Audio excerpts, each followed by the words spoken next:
MLB Baseball Blogs, and Oh yeah, we're Tim and AC from the Kashkelly and AC Sports Report, and we are thrilled to have Daniel Nava, Red Sox outfielder, on with us. Daniel, what's going on, man? Hey guys, doing well. How you guys doing? I'm doing good. We're doing pretty well. Thank you so much for your time, Daniel. Oh, no worries. Glad to talk to you guys. Okay. All right. I'll start off first with a quick question. How's spring training so far? How is it just batting out with Adrian Gonzalez and Carl Crawford in them?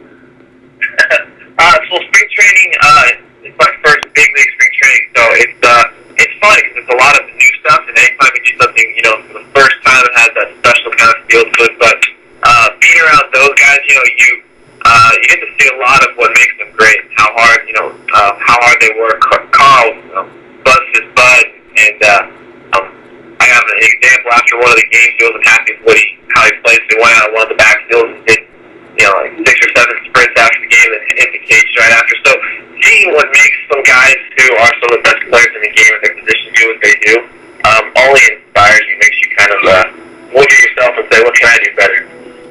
Yeah. One thing that's kind of interesting. What player in that locker room have you become close to over the last year? Who's taking you under their wing?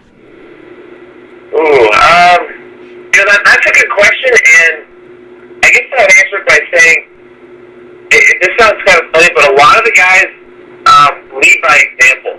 And so I remember my third game up there, I had a really rough game. I struck out 3 times, and obviously, being a young guy, you wanted to do well and show the guys that, you can help contribute. And I had multiple guys come up to me and basically say, man, don't worry about it, we've all been there. And it's kind of been that idea with all the guys, that watching every guy go about his business in a professional way has really been a big eye-opener for me. You see guys get to the field super early, you see guys getting their work in, and no one really slacks off. And so when you get that with almost everyone, it's kind of that. Oh, that's how it's done. So that's something that I definitely have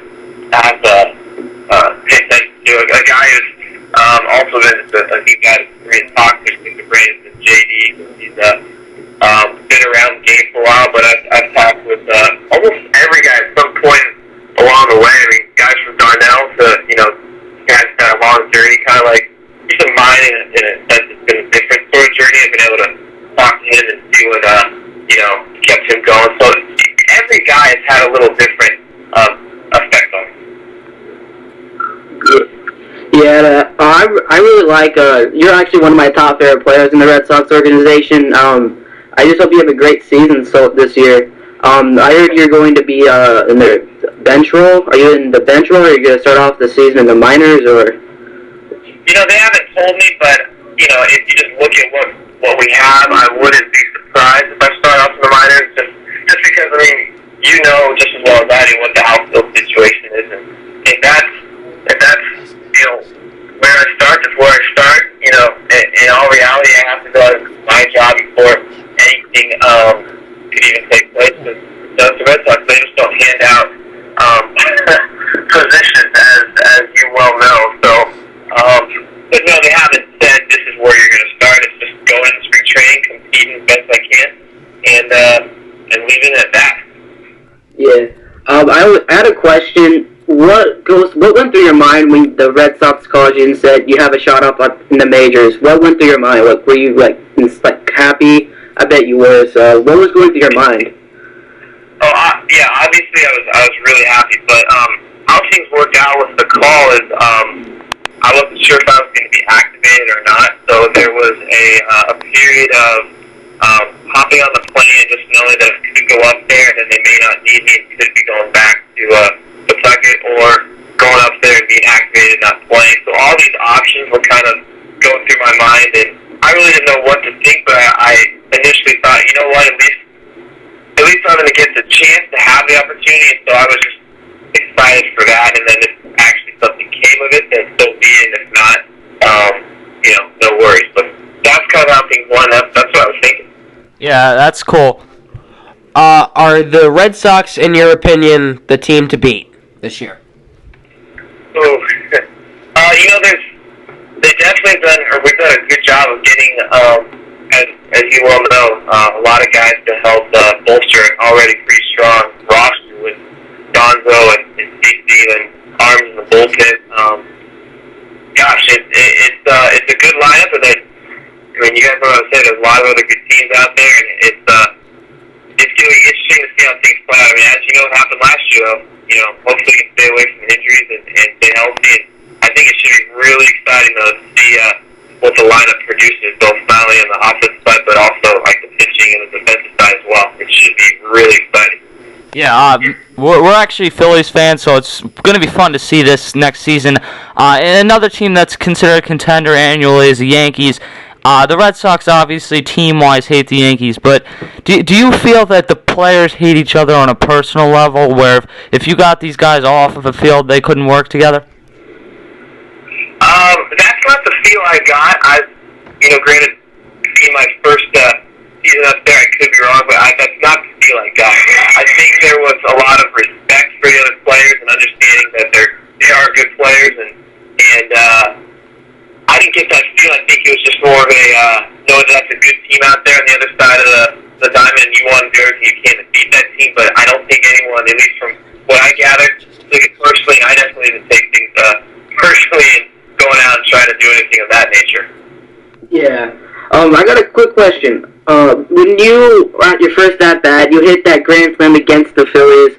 I bet Tim and AC were watching that. I was actually watching that. And when you hit that grand slam, I was like, wow.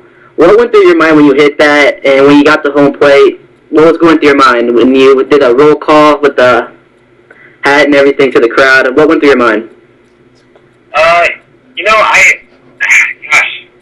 Really things kind of sped up, and so that whole day was kind of just a jumble of a lot of things happening at once. So I was trying my best to slow things down, but as soon as I hit the ball, I felt like a big weight off my shoulders because it's your first at bat, of all things, bases loaded, and I was just trying to find this is my first chance. Let's do something good, and I was like, okay, I hit the ball, but once it went out, I was physically thinking, let's make sure you touch the bases and get home. And I understood that it was my first bat, so I wasn't trying to smile or anything. I didn't want to show anybody up if it could have even come off it that way. But then I got the whole play, obviously, and I saw all the guys have smiles on their faces, and that's when I finally was like, okay, well, I guess it's okay for you to enjoy the moment a little more. The curtain call was something that I definitely was not going to do unless I was told to go out and do it. And when I got in the dugout, people were still cheering, and so guys were like, you gotta get out there. I was like, no shot, I'm not going out there, no shot. I said, you better get out there, So I did it based on the fact of, okay, if you guys are saying it's okay for me to do this, I'm going to do this, but if not, I'm not going to go out there and the next time get up and get plugged or anything for showing guys stuff. So it was really cool, though, because, a lot of things are happening at once, and to look back on it now is just, it's something I'll never forget. Yeah, I mean, even as a Phillies fan watching that was a pretty cool experience. Yeah, definitely. I'm sorry. It's okay. Speaking of which, do you enjoy playing in Fenway Park? Yeah, I mean, obviously that's not sometimes the ideal place to play, especially in the outfield with the strange dimensions and the monster and the strange center field setup.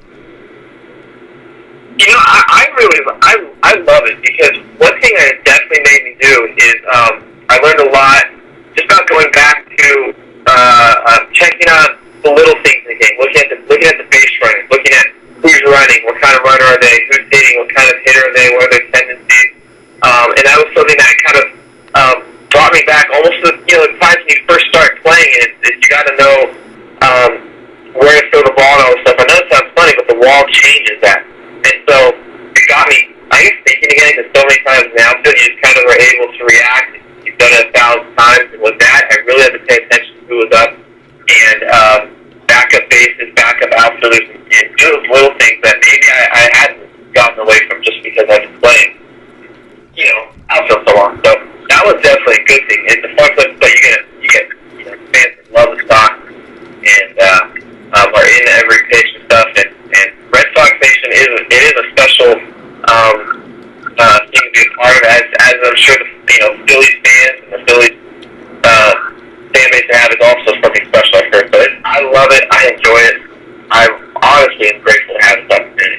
I mean, they're both tremendous, tremendous fan bases to watch. Definitely. Justin, Alright. are you good on questions, or do you have any more? I got one more quick question for you, Daniel. When you were growing up as a young kid, when you were young, did you watch baseball? Or who was your favorite player? And who was your favorite team? Oh, I'm sorry. What was that question I lost you? Oh, growing up, who was your favorite player or favorite team? Oh, okay. Well, I'm from California, from Northern California, so I definitely watched baseball. I was a pretty big Giants fan, and the guy that I wanted to be more than anything was Will Clark. My goal was to somehow copy Will Clark's swing. You know, everything I could about Will Clark was something that I wanted to do somehow. Granted, he was a lefty, and I was a lefty, and I wanted to play first base like him, and I tried to have the stare like he did and the follow through like he did. He was the guy for me. Will Clark he was the man. He could do no wrong in my world. Yeah, luckily you didn't decide to follow Barry Bonds' lead down there. Luckily you didn't decide to follow Barry Bonds' lead. Well, Barry Bonds, he was with the Pirates when I was growing up. So when he got with the Giants, I was a little older, and I guess had grown out of do everything like Will Clark did. So, but yeah, I hear you on that one. He's definitely one of those guys who had a ton of talent, that's for sure. Yeah. All right, Daniel Nava, the Boston Red Sox. Glad to have you on, man. Best luck this season. Thanks, Daniel. Right on, you guys. Have a good one. You too. See ya.